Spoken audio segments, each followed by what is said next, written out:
Bonjour à toutes et à tous, je m'appelle Sébastien, nous sommes aux Fermes Marines du Soleil, une écloserie marine du groupe Aqualand située à Ballaruc dans le sud de la France. Et aujourd'hui je vais vous parler de mon métier qui est éleveur et sélectionneur génétique de poissons marins.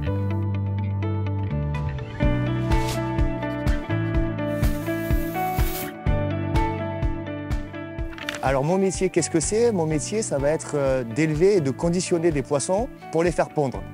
Pour cela, sur le site de Ballaruc, nous avons 3 espèces marines, à savoir le loup, autrement dit le bar, chez nos copains de l'ouest ou du nord, la dorade et le maigre. Alors mon travail routinier, ça va être finalement de contrôler l'état de maturité des mâles et des femelles, donc du sperme et des ovules, et de contrôler les paramètres afin de synchroniser les poissons pour obtenir des pontes au moment où nous l'avons décidé. Ce que j'aime moi dans ce travail, c'est qu'on va partir du très petit, c'est-à-dire du spermatozoïde, d'un ovule, de l'ADN, de quelques cellules qui vont se diviser, pour finalement obtenir une larve et essayer de choisir la meilleure larve, c'est-à-dire le meilleur ADN, le meilleur pédigré. Et ces larves-là, nous allons les mettre de côté pour les élever et à terme, ça va devenir, des années plus tard, les futurs géniteurs avec lesquels nous travaillons. Et la boucle est bouclée et on va refaire des petits, resélectionner les meilleurs candidats.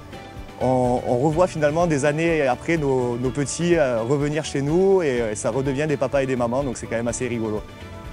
Ce qui est aussi intéressant, c'est que c'est un métier où on a beaucoup de choses à partager, puisqu'ici on accueille des apprentis.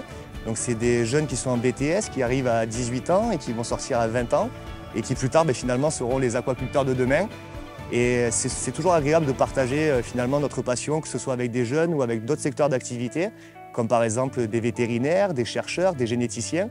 Et c'est un métier qui n'est pas figé. C'est-à-dire qu'on a encore beaucoup de choses à apprendre, les protocoles sont encore à améliorer, on s'améliore chaque jour.